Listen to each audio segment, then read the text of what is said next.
감사합니다. 모든 영광 우리 하나님께 올려드립니다.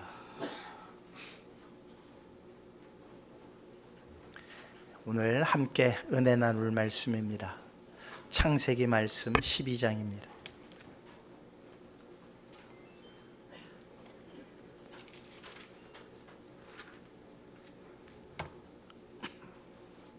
(1절로부터) (4절까지의) 말씀.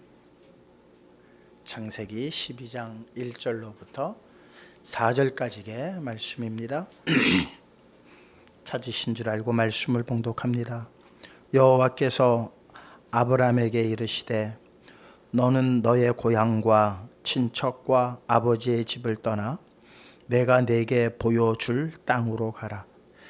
내가 너로 큰 민족을 이루고 네게 복을 주어 내 이름을 창대하게 하리니 너는 복이 될지라.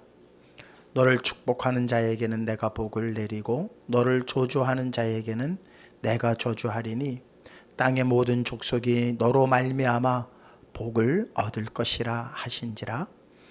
이에 아브라함이 여호와의 말씀을 따라갔고 롯도 그와 함께 갔으며 아브라함이 하란을 떠날 때에 75세였더라. 아멘. 기도하시겠습니다.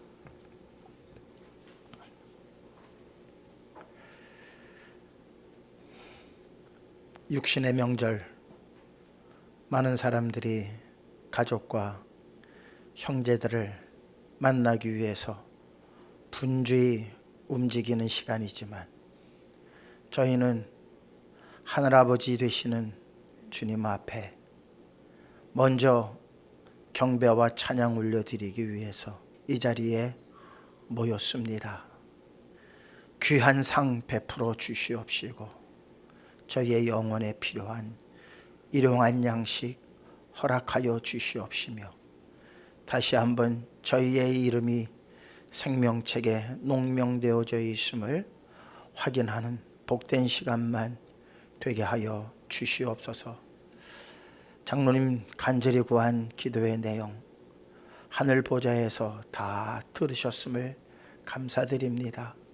그대로 이루어질 줄 믿고 먼저 감사드리오니 하나님 필요한 것 위에 더 풍성한 은혜 내려주시옵시고 불필요한 모든 것들은 온전히 제거되어지는 하나님 기뻐하시는 시간만 되게 하여 주시옵소서.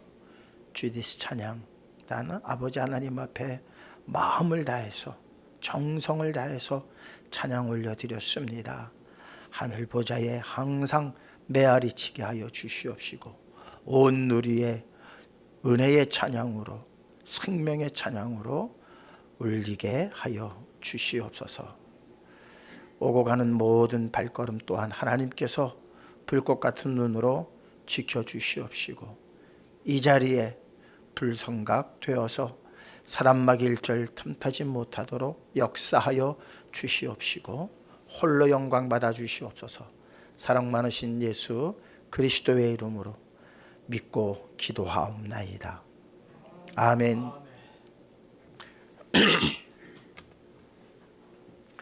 오늘 많이들 시골들 고향을 찾으셨나 봐요. 많이 부족.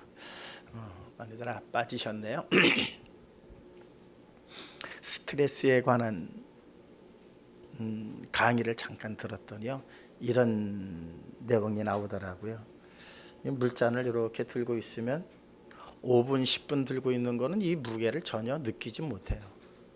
1시간 들고 있으면 어떻게 될까요? 1시간 정도. 네.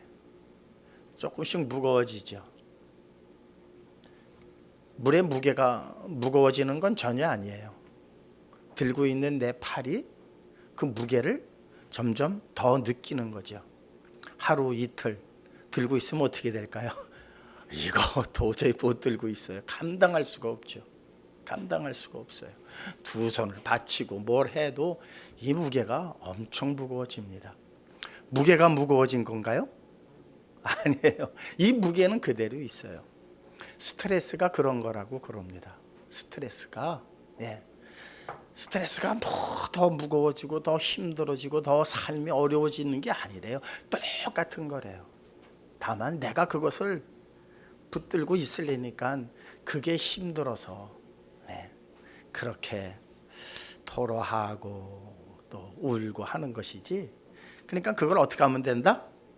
내려놓으면 된다는 거예요. 네. 참 쉽죠? 참 쉬워요.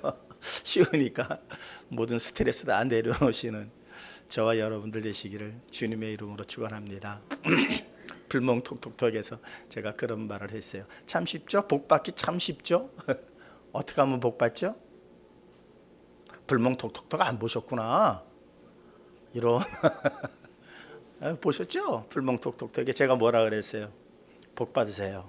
어떻게 하면 복 받는다고요? 말씀에 순종하면 복 받아요. 얼마나 쉬워요. 정말이에요. 순종하면 복 받아요. 코끼리를 냉장고에 어떻게 집어넣죠?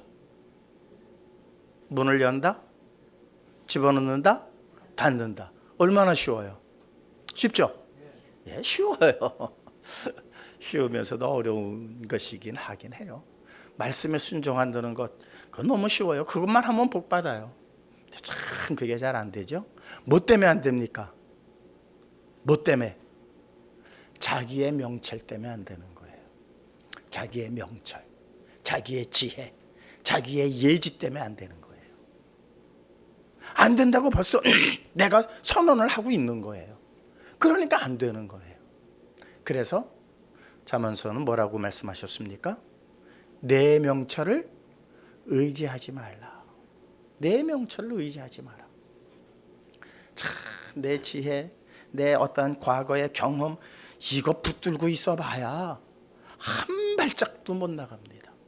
오직 누구를 의지하라? 만군의 여호와 하나님을 의지하라. 그분만이 우리를 복되게 하시는 분이라는 사실입니다. 금수저, 흙수저라는 얘기가 있죠. 여러분들은 금수저이십니까? 금수저는 한 분도 없는 것 같아요. 제가 암만 눈을 씻고 봐도 금수저는 한 분도 없어요. 그렇다고 흙수저가 있나? 뭐 흙수저도 그렇게 없어요. 제가 보기엔 없어요. 그냥 스텐 수저들인 것 같아요. 그죠? 다 스텐 수저예요. 평범한 스텐 수저예요. 이 금수저, 흙수저라는 말이 사회에 갈등을 부추기는 거잖아요. 그러니까 태어날 때 어떤 신분으로 태어났느냐, 이제 그게 이제 어떤 사회적으로 갈등의 요소가 되어졌습니다. 그건 아주 좁힐 수가 없어요. 아무리 노력해도 이 금수저로 태어난 사람을 따라갈 재간이 없는 게, 그래서 뭐 기울어진 운동장이다 이런 말들을 하죠. 이건 아무리 노력해도 좁힐 수 없는 간격이다라고 우리는 이미 선언을 하고 있어요. 생각을 하고 있어요. 그래서 포기를 하고 그것 때문에 젊은이들이 마음이 상하고 그래요. 물론 간혹 입지전적의 사람들이 나오기는 해요. 근데 그건 아주 극소수잖아요. 전부가 입지전적의 사람이 되질 않잖아요. 대부분의 사람들은 그냥 흙수저로 태어났으니 흙수저로 살자, 이런 생각들을 하게 되어집니다. 그러니까 금수저, 흙수저라고 하는 이야기는 세상적으로는 상당히 좋지 않은 현상을 그렇게 우리는 금수저다, 흙수저다라는 이야기로 이렇게 담는 것 같아요. 사랑하는 성도 여러분, 그런데요, 여러분들은 금수저도 아니고 흙수저도 아니에요. 저는 단연코 말씀을 드립니다. 여러분들은 말씀수저예요. 말씀수저.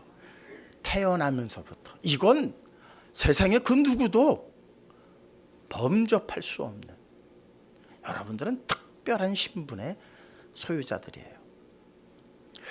하나님의 복은요, 하나님의 복은 태어날 때부터 받는 걸까? 그러니까 하나님의 복을 받은 사람은 아예 만세전에 정해져 있느냐? 아니면은 내가 열심히 노력하면은 복을 받을 수 있느냐? 이런 질문들을 숱하게 해왔어요. 숱하게 해왔어요. 단연코 말씀을 드릴게요. 이건 신학적이에요. 성경을 그렇게 해석들을 한 거예요. 신학적으로 단연코 말씀을 드리면은 복 받을 사람은 이미 정해졌어요.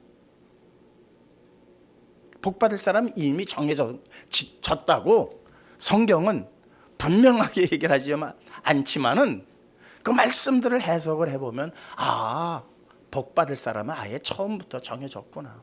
이것은 바꿀 수가 없구나. 자, 그러면은 머리 좋은 사람들 팍팍팍 돌아가죠. 그렇다면 노력할 필요 없네. 이렇게 돼버리는 거예요. 그게 세상 사람들의 흙수저, 금수저에 그 논리에 젖어 있는 거예요. 그렇다면 뭐 노력할 필요 없잖아. 맞는 말이에요. 그러면 노력하지 말라고 성경은 처음부터 그렇게 우리에게 가르치고 있나요? 그래서 여기에 한 가지 비밀이 있는 거예요. 비밀이. 어떤 비밀? 흙수저인지 금수저인지 말씀 수저인지 아닌지 처음부터 네가 복을 받을 사람인지 아닌지는 아무도 모른다는 거예요. 누구만 안다? 하나님만 아셔요. 이건 세상의 기준 가지고도 안 돼요. 어떤 예지력을 가지고 있는 사람도 그것은 알아낼 재간이 없어요. 다윗도요, 세상의 관점에서 보면은 형편 없었던 사람이에요. 다윗의 위대함은 우리가 후세에 그 위대한 부분들만을 우리가 지금 이렇게 발췌하고 이미 딱 그렇게 고정관념이 돼 있기 때문이었지, 다윗은요 자신 스스로가 뭐라고 그랬는 줄 아세요? 한번 우리 찾아보시자고요. 시편서 3편 2절입니다. 시편 3편 2절입니다. 함께 읽겠습니다. 많은 사람이 나를 대적하여 말하기를 그는 하나님께 구원을 받지 못한다 하나이다. 여기서 구원은 하나님의 복이에요. 네. 그렇잖아요. 진정한 복은 뭐예요? 영원한 생명과 연결되어져 있지 않으면 그건 복이라 할 수 없다고 말씀을 드렸어요. 예? 올해 새로 시작하면서 진정한 복은 생명하고 연결이 되어야 돼요. 영원한 생명. 이거하고 연결이 안 되어져 있는 사회적 신분 상승이라든가 어떠한 성공 여부는 참된 복이라고 할 수가 없어요. 영원한 생명 앞에서는 그건 아무것도 아니에요. 다윗이 뭐라고 그러느냐? 하나님, 많은 사람들이 나보고 뭐라고 그러는 줄 아세요? 쟤는 하나님의 복 못 받아. 쟤는 하나님의 구원을 받을 수 없어. 이렇게 말한다는 거예요. 도대체 다윗은 무슨 일을 했기에? 여러분들이 아시는 것은 다윗이 꽤 괜찮은 사람으로만 지금 알려져 있잖아요. 머릿속에 각인이 되어져 있잖아요. 그런데 다윗이 사람들한테 뭘 그렇게 잘못했고 도덕적으로 윤리적으로 저런 사람이 어떻게 하나님께 복을 받아? 저런 사람이 어떻게 하나님의 구원을 받아? 모두들 그런다는 거예요. 세상의 기준으로서는 다윗은 구원받을 수도 없고 하나님의 복을 받을 수 없는 사람들이라고 세상은 이미 낙인 찍었다고 그러는 거예요. 이게 바로 다윗이 지금 일어나고 있는 현상을 시로 적은 거예요. 놀랍지 않습니까? 우리는 다윗 하면은 복 받을 사람이에요, 아니에요? 받을 사람이라고 생각을 해요. 지금 이 앞에 여러분 앞에 다윗이 있다면 우리는 다윗처럼 돼야 돼. 다윗은 정말 복 받을 만한 사람이었어. 이렇게 평가를 하지만 그러나 그 당시의 사람들은 전혀 반대되는 생각을 하고 있었다는 거예요. 왜 그랬을까요? 정말 왜 그랬을까요? 반면 그의 아들 압살롬, 우리가 생각하면 어떤 사람이에요? 못된 아들이잖아요. 아버지를 배반하고 그 권위를 찬탈하고 왕좌를 찬탈하는 아주 불효막심한 자식이죠. 그런데 그 사람에게, 압살롬에게 사람들이 모여들기 시작을 합니다. 사무엘하 15장 12절입니다. 함께 읽겠습니다. 제사 드릴 때에 압살롬이 사람을 보내 다윗의 모사 길로 사람 아히도벨을 그의 성읍 길로에서 청하여 온지라. 반역하는 일이 커가매 압살롬에게로 돌아오는 백성이 많아지니라. 여러분, 반역을 하고 새로운 나라를 세울 수 있었던 것은 백성들이, 그러니까 그 앞에 있던 왕이 뭔가 폭정을 했기 때문 아니에요?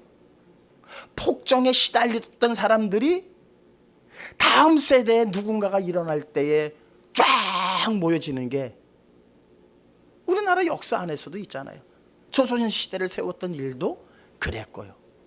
또 새로 고려가 탄생할 때도 그랬잖아요.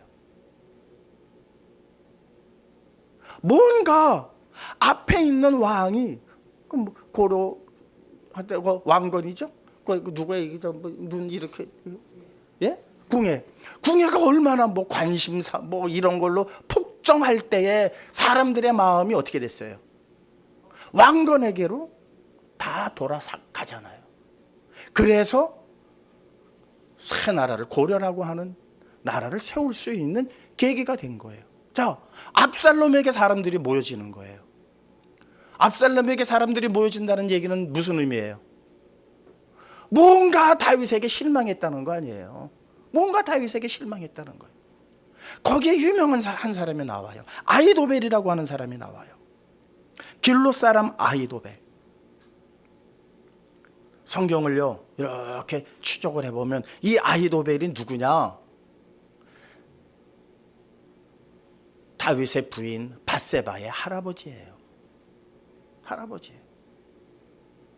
그러니까 처음에 이 아히도벨은 아주 지략가예요. 지략가예요. 그래서 다윗도 아히도벨이 압살롬하고 하나가 되었다는 말을 듣고 상당히 불안해해요. 왜? 그는 지략가이니까. 그래서 아히도벨의 지혜를 그냥 정말 패해달라고 하나님 앞에 기도할 정도예요. 아히도벨이라고 하는 사람의 그 지혜가 대단해요. 그게 자기 부인 밧세바의 할아버지예요. 이 정도로 다윗은 뭔가가 쫓기는 모든 것이 당연하게 여겨질 수뿐이 없어서 그 지략가도 누구에게로? 사실은 다윗은 누구예요? 손자 사위잖아요. 손자 사위임에도 불구하고 그의 아들 압살롬에게 이 아히도벨이 갔다고 하는 것, 아주 문제는 심각한 거예요. 그런데 결국 다윗은 하나님께서 그를 그 편에 쓰십니까? 안 쓰십니까? 다윗 편에 쓰시잖아요. 다윗을 구원하시잖아요.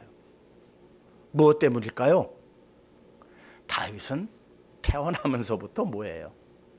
하나님의 약속을 받은 사람이에요.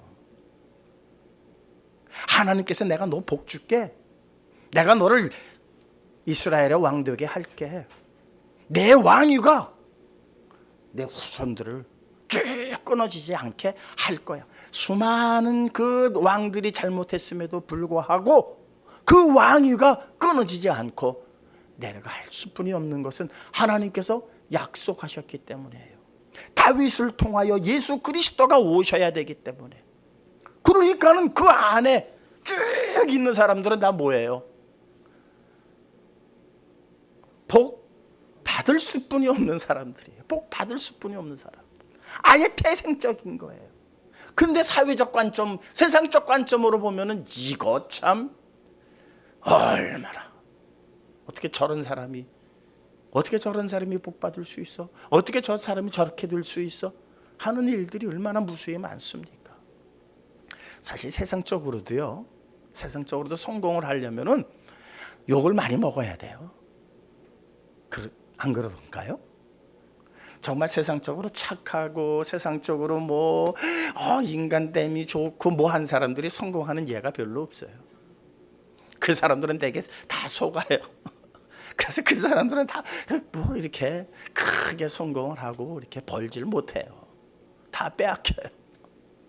그런데 세상적으로는 아주 악착하고 남들을 그냥 짓누르고 하는 사람들이 성공을 하잖아요. 어떻게 그런 면에서는 어떻게 보면 좀 또 이렇게 닮은 면이 없지 않아 있는 것 같습니다. 그러나 어떤 세상의 일과는 무관하게 이루어지는 하나님의 역사에 대해서 오늘 함께 우리가 은혜를 나누려고 합니다. 오늘 아브라함을 통해서 하나님께서 약속하셨어요. 너를 축복하는 자를 내가 복 주겠다. 너를 저주하는 자를 내가 어떻게 하겠다? 저주하겠다. 너는 복이 될지니라. 넌 복 자체가 되어라. 복 자체가 되어라. 그러니까는 아브라함은 그냥 복 받을 만한 일을 했기 때문에 그랬을까요? 절대 그게 아니에요. 그냥 하나님께서 일방적으로 그냥 아브라함을 택해 버리셨어요. 갈대아 우르에서 뭐 하던 집안의 아들이에요. 우상을 만드는 집의 아들인데 하나님께서 다 찍어버리신 거예요. 거기에 대해서 불평불만 가질 필요가 없어요. 그래서 그게 토기장의 비유에 관한 말씀이에요. 자, 그렇게 된 온 우주 만물의 주제이신 그 하나님께서 아브라함을 택하셨고 아브라함과 약속을 하셨어요.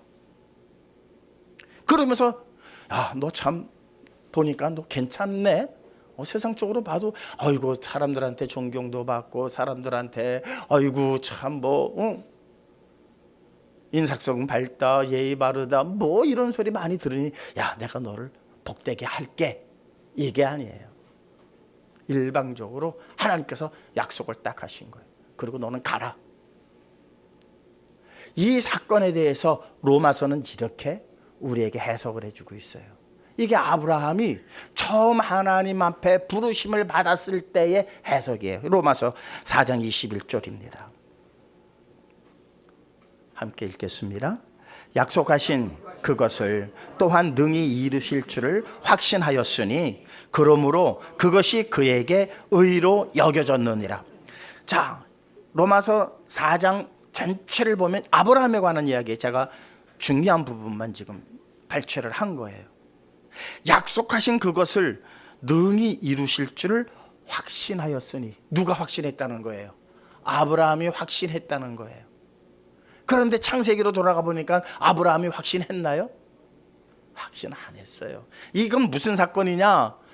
내게 지금 나이가 많아서 아내도 살아도 자식을 낳을 수 없는 그런 상황에 하나님께서 찾아오셔서 야 내가 내년 이맘때에 아들을 낳게 될 것이다 말씀하셨을 때에 아브라함도 못 믿었고요. 아유 제 나이가 몇인데요. 아이고 우리 집사람 보세요. 나이가 몇인데요. 아니다. 하나님께서는 능치 못한 일이 없다. 사라도요 장막 뒤에서 웃었어요. 사라야 너 왜 웃니? 그랬더니 놀래가지고 저 안 웃었는데요. 아니다 네가 웃었잖아. 이게 창세기 내용이에요. 창세기. 이 내용을 가지고 로마서 사도 바울은 이렇게 해석을 했어요. 약속하신 그것을 또한 능히 이루실 줄을. 너 내년에 아들을 낳을 거야 한 약속을 아브라함이 능히 이루실 줄 확신하였으니 믿었으니 그래요. 확신하였으니 그러므로 그것이 자기가 자식을 낳을 수 없는데 불가능한 일에 대하여 하나님께서 아니다. 불가능한 일이 아니다. 내가 분명히 내게 아들을 줄 것이다 라는 것을 아브라함이 믿었다 그래요. 로마서는. 그런데 실질적으로 보니까 안 믿었어요. 그런데 성경은 믿었대요. 로마서는 믿었대요. 이게 무엇을 말하는 걸까? 안 믿었는데 믿었다? 이 은혜에 여러분도 모두 함께 하시기를 주님의 이름으로 축원합니다. 자, 또 보세요. 그 다음에 4장 20, 그 이어서예요. 함께 읽겠습니다. 그에게 의로 여겨졌다 기록된 것은 아브라함만 위한 것이 아니요 의로 여기심을 받을 우리도 유함이니 곧 예수 우리 주를 죽은 자 가운데서 살리신 이를 믿는 자니라. 아멘. 자, 우리가 요 내용의 말씀을 가지고 하나님께서 우리에게 지금 전하고자 하는 그 핵심의 내용이 무엇인가를 우리는 느껴야 돼요. 아브라함 못 믿었어요. 웃었어요. 사라도 웃었어요. 아브라함이 항변을 했어요. 우리가 금요일날 수요일날 할 때 누가복음 1장에서 나온 내용이 뭐예요? 사가랴가 세례 요한을 네가 낳게 될 거다라는 말 속에 사가랴가 믿었어요? 못 믿었어요? 못 믿었어요. 근데 그는 의로운 사람이라고 그랬단 말이에요. 믿지도 못하는데 의로운 사람이라고 그랬잖아요. 그가 의롭다는 것은 무엇을 근거로 해서 의롭다고 그랬느냐? 그가 불가능한 일을 믿었기 때문에 의롭다라고 하지 않았어요. 그가 믿지 못했기 때문에 그는 세례 요한을 낳을 때까지 말을 못하게 되어지는 자가 되어버렸어요. 그런데 그가 의롭다는 것은 하나님의 약속이 이루어져야 되는데, 하나님의 약속이 이루어져야 되는데 이거 하나만을 품고 살아왔다는 거예요. 그거 하나만, 그것 때문에 그가 의롭다라고 그렇게 성경은 표현했어요. 아브라함이 의롭다라고 하는 것은 믿었기 때문이다라고 로마서는 말씀하고 있는데, 이 믿었기 때문이라는 것은 어떤 믿음이었길래 믿었기 때문이라고 얘기를 할까? 우리 결론적으로 한번 에베소서를 먼저 보겠습니다. 맨 아래 에베소서 2장 8절에서 9절입니다. 함께 읽겠습니다. 너희는 그 은혜에 의하여 믿음으로 말미암아 구원을 받았으니 이것은 너희에게서 난 것이 아니요 하나님의 선물이라. 행위에서 난 것이 아니니 이는 누구든지 자랑하지 못하게 함이라. 자, 은혜로 말미암아, 은혜에 의하여 믿음으로 말미암아 구원을 받았으니, 조금 다른 말로 바꿔볼게요. 너희는 그 은혜에 의하여 믿음으로 말미암아 복을 받았으니. 자, 오늘 새해잖아요. 어쨌든 새해 명절이잖아요. 우리가 복을 받아야죠. 오늘 제목이 뭐예요? 복을 받을 만한 자. 네, 복을 받을 만한 자. 복 받으시기를 다시 한번 주님의 이름으로 축원합니다. 그런데 그 복이 구원, 생명과 연결, 영원한 생명과 연결된 복이었을 때는 그것을 구원이라고 그래요. 그 구원을 우리가 받는데 무엇으로 받느냐? 예수 그리스도를 믿음으로 받는다는 거예요. 그런데 우리가 예수 그리스도를 정말 어떻게 믿고 있느냐? 이게 문제라는 거예요. 이게 얼마만큼 믿고 있느냐? 그 믿음에 대하여서는 하나님도 인정을 하세요. 믿음들이 하나도 없구나. 믿음이 없는 세대요. 믿음 가진 자를 보겠느냐? 그러니까 하나님이 요구하시는 그 믿음의 수준에 우리의 노력과 우리의 열심으로는 아무도 이룰 자가 없어요. 왜? 하나님의 복은 내 노력과 열심으로 이루어지는 것이 아니기 때문에. 그래서 에베소서는 뭐라고 얘기하느냐? 이것은 선물이다 그런 거예요. 선물. 선물은 주는 자에 의해서 받는 것이에요. 내가 선물 받겠다고 머리 디민다고 받는 게 아니에요. 선물은 이미 정해진 거에 받기로 예정된 사람들에게 정하여 주는 것이에요. 그러니까는 믿음은 내 열심, 내 노력으로 내가 믿음을 성취해 나가는 것이 아니라 하나님께서 주셔야만이 믿을 수가 있다는 거예요. 아브라함이 못 믿었어요. 그런데 아브라함을 통해서 뭐 하게 하세요? 믿게 만들어 버리시는 거예요. 아브라함은 거절하고 거부하고 불신앙하고 자기 멋대로 살고, 그래서 애굽에다가 내려갔다가 애굽의 바로 왕에게 거짓말하고 자기 부인이라 그러면 자기를 죽일까봐 누이라고 하고, 그곳을 떠나지 말라고 했지만은 그냥 먹고 살기 위해서 내려갔고, 그런 과정에서 보니까는 하나님이 어떻게 하셨느냐? 거짓말은 내가 했는데, 잘못은 내가 했는데, 혼줄은 누가 나더라? 바로가 나더라. 이게 뭐지? 이게 뭐지? 아브라함은 그렇게 생각하지 않을 수가 없어요. 그래서 결국 못하게 된 자가 된 거예요. 믿는 자가 되게 된 거예요. 그러니까는 믿게 하신 이 때문에 그가 믿은 것이지, 스스로 믿어야지, 나 복받기 위해서, 내가 구원받기 위해서 나 믿어야지, 믿을 거야 한 믿음은 절대 아니라는 거예요. 그렇게 해서 아브라함을 믿는 자로, 의로운 자로 하나님이 만드셨다는 거예요. 여러분을 그렇게 만드실 줄 저는 분명히 믿습니다. 만드시기를 저는 간절히 바랍니다. 여러분들은 이미 복 받기로 예정되신 분이에요. 그런데 그것이 완성되어지는 과정까지 아브라함이 거짓말을 하고, 아브라함이 쓸데없는 짓을 하고 그래서 많은 세월을 힘들게 살아왔어요. 그 대표가 누구예요? 야곱이거든요. 세상에서 고생하고 돈 벌려고 애쓰고 힘쓰고 해서 다 벌었지만 그것이 다 결국 하나님의 영원한 생명 앞에서 아무것도 아님을 알게 되는 게 야곱의 생애예요. 야곱의. 그게 우리의 삶과 너무나도 같기 때문에 야곱에 관한 이야기가 가장 길어요.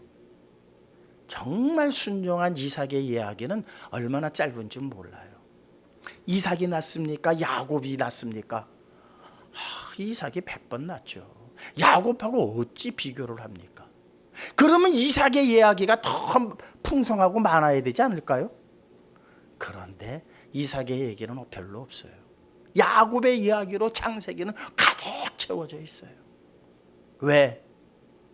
내가 그런 존재이기 때문에. 그런데 하나님께서 너를 야곱으로 삼아서, 아브라함의 후손으로 삼아서 내가 너를 무엇하겠다? 끌고 가겠다는 거예요. 그래서 갈라디아서 3장 16절과 29절은 이렇게 말씀하고 있습니다. 갈라디아서 3장 16절입니다. 이 약속들은 아브라함과 그 자손에게 말씀하신 것인데 여럿을 가리켜 그 자손들이라 하지 아니하시고 오직 한 사람을 가리켜 내 자손이라 하셨으니 곧 그리스도라. 이게 16절의 말씀이에요. 그리고 29절입니다. 함께 읽을까요? 너희가 그리스도의 것이면 곧 아브라함의 자손이요 약속대로 유업을 이을 자니라. 자, 하나님께서 최초의 복을 누구하고 약속하셨어요? 아브라함하고 약속하셨어요. 너를 축복하는 자는 내가 복을 줄 것이고 너를 저주하는 자는 내가 저주할 것이다. 너로 말미암아 모든 족속이 복을 받을 것이다. 너는 복이 될지니라.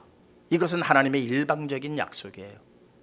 아브라함이 받을 만한 근거가 있고 그의 삶에 두드러진 게 있어서 하나님께서 야, 너 괜찮은 놈이네 하고 택하신 것이 아니라 그냥 여느 사람처럼, 세상적으로는 금수저였어요. 아브라함이 그 당시 갈대아 우르에서 정말 잘 사는 집의 아들이었어요.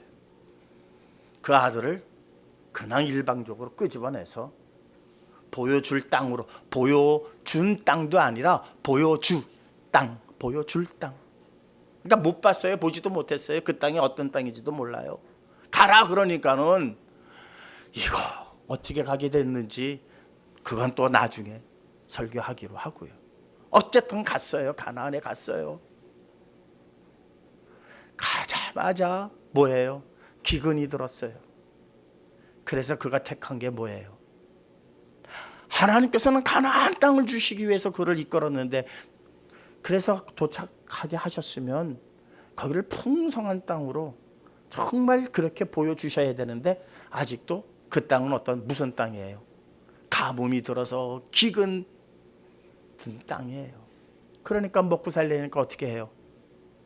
애굽으로 내려갈 수뿐이 없었어요. 믿음이라고는 눈꼽만큼도 없어요.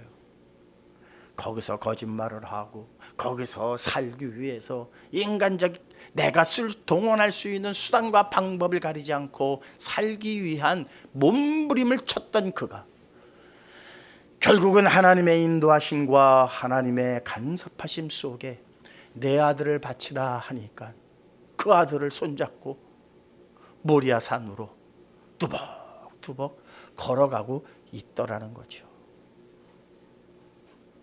뭘 믿고 그 아들, 어린 아들, 한 12살 먹은 아들을 손잡고 모리아 산으로 뚜벅뚜벅 걸어가더라는 겁니다. 무슨 약속이 이루어지는 순간이냐? 너는 복이 될지니라.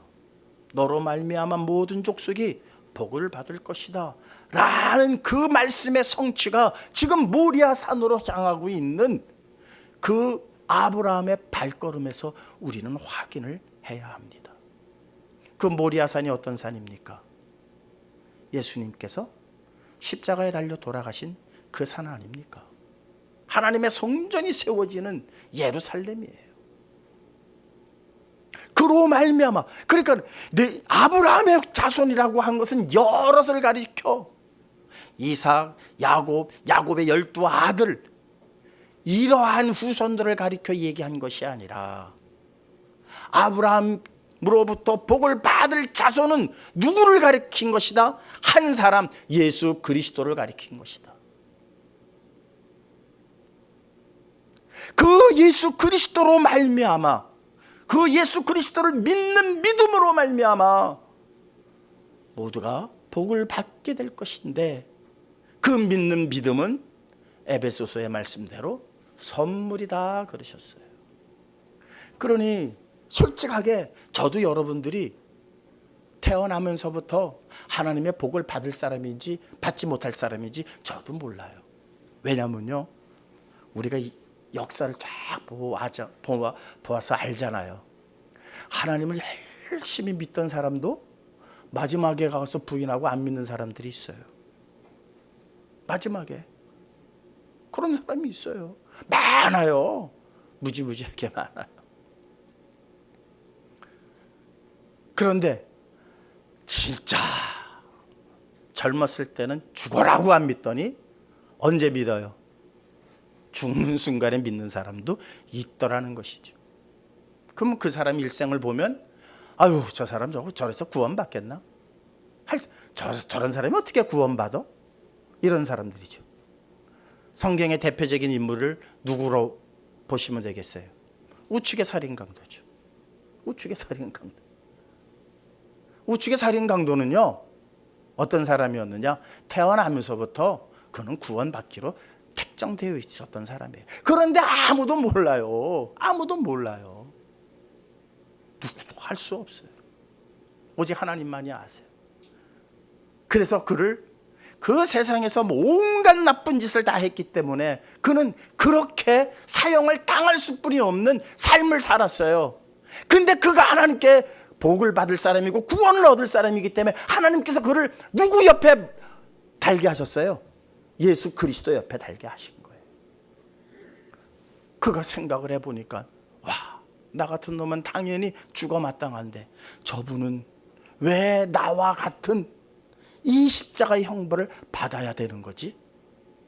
도저히 내 삶과 이 양반의 삶은 공통점이 뭘까? 닮은 점이 뭘까? 전혀 닮은 점이 없더라는 거예요. 그래서 그는 그 순간 믿게 된 거예요. 당신이 대단한 믿음도 아니에요. 하나님의 아들이시라면 이게 얼마나 대단한 건지 몰라요. 대단한 거 아닌 것 같은데도 이게 대단한 고백이었다는 거예요.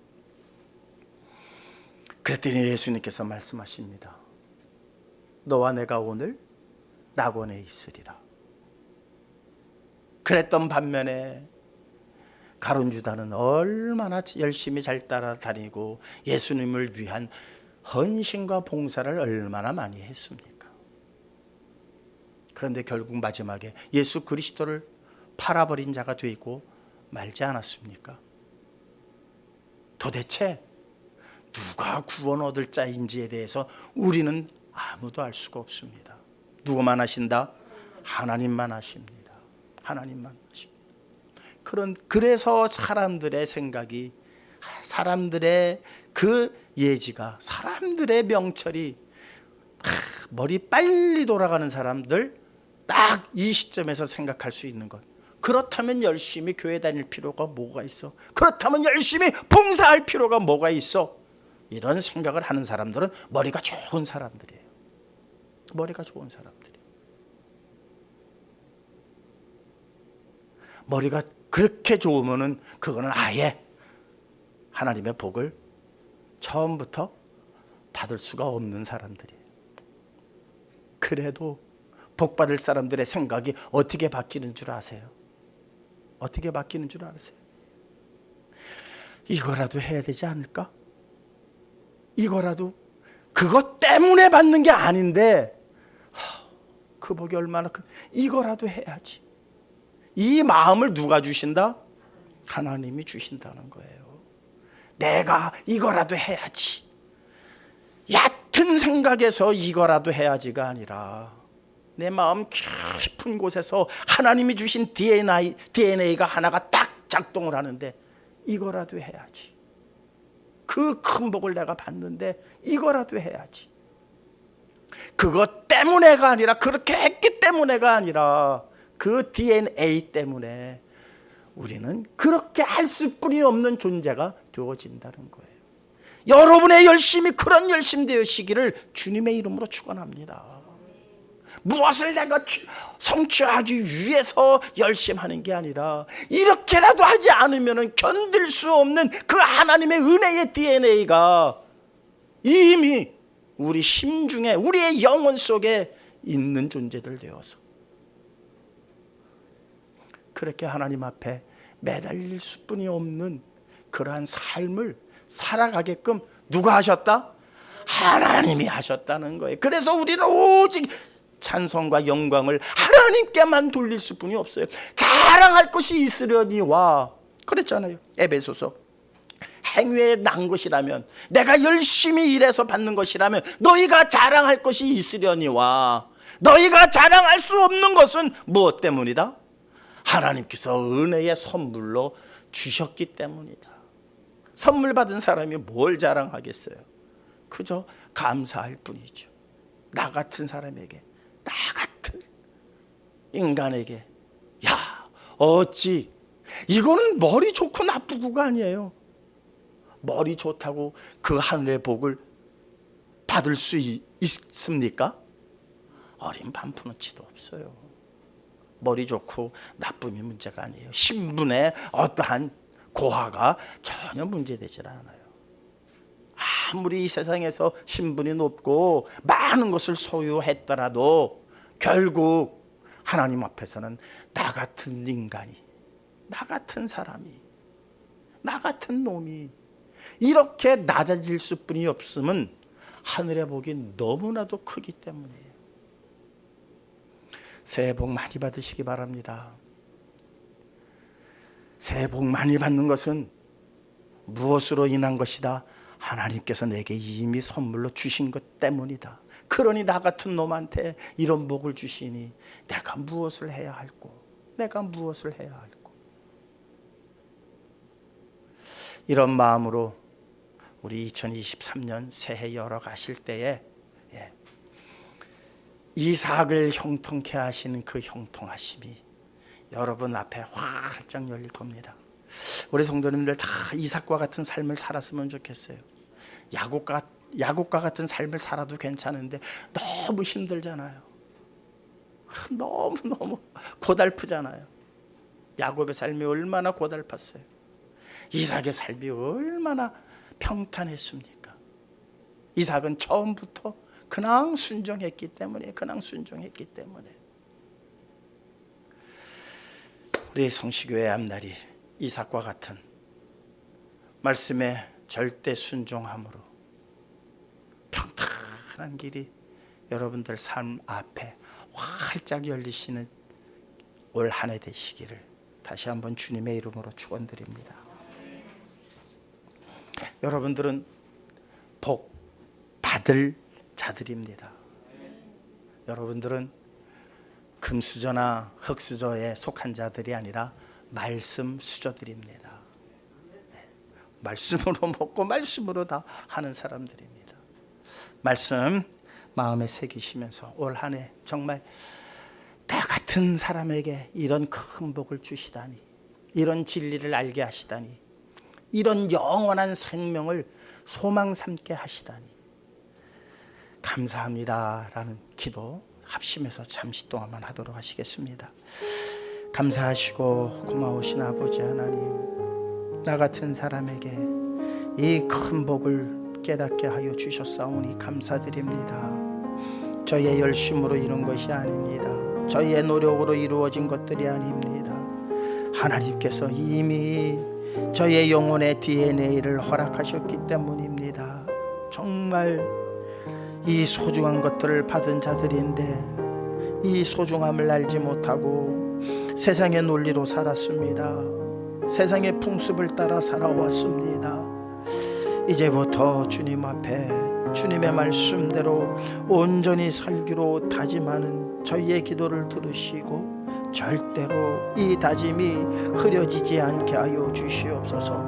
더욱 아버지 하나님 앞에 진실한 자들 되게 하여 주시옵시고 맡겨주신 일에 더욱더 충성되이 일할 수 있는 일꾼들로 자라나게 하여 주시옵시되 이제 이삭과 같은 삶을 살아가게 하여 주시옵소서.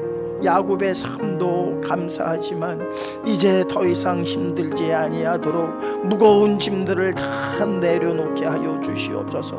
세상의 무거운 짐들을 다 내려놓게 하시고 오직 아버지 하나님 앞에 모든 것을 맡기고 의지하며 말씀이 이루어지는 그 약속이 이루어짐을 기다리고 소망하며 살아가는 저희의 믿음의 발걸음 앞에 환한 미래가 펼쳐지게 하여 주시옵소서. 사랑 많으신 예수 그리스도의 이름으로 믿고 기도하옵나이다. 아멘. 찬송가 446장입니다.